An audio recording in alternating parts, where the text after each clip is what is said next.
అందరికీ నమస్కారం అండి. శైలజ వినిపించే కథల ఛానల్కు స్వాగతం. ఈరోజు మనం జి ప్రియారాణి గారు రచించిన పనివాడు అనే కథను విందాం. ఈ కథ జూన్ 2012 చందమామలో ప్రచురింపబడింది. రాఘవాపురంలో 20 ఎకరాల ఆసామి రామచంద్రుడు. రామచంద్రుడిది సువిశాలమైన ప్రాంగణం మధ్యలో ఓ మోస్తరు ఇల్లు. ఇంటి చుట్టూ ఉన్న ఖాళీ ప్రదేశంలో రకరకాల పూల మొక్కలు, పండ్ల చెట్ల పచ్చదనంతో కళకళలాడేవి.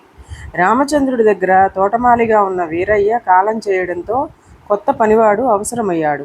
ఇది తెలిసి ఒకరోజు ఉదయాన్నే సీతయ్య, కాశయ్య అనే యువకులు ఆయన దగ్గరకు వచ్చారు.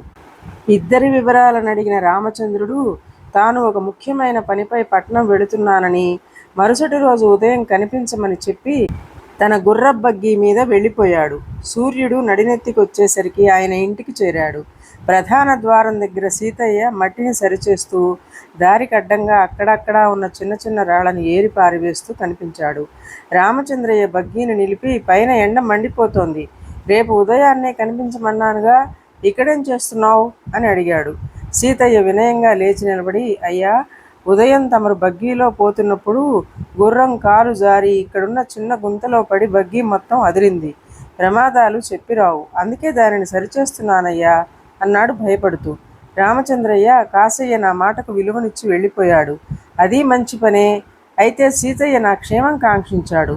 ఉపాధి కోసం చేసే పనిని ప్రేమించడంతో పాటు అన్నం పెట్టే యజమాని మేలు కోరేవాడే అసలు సుసలైన పనిమంతుడు.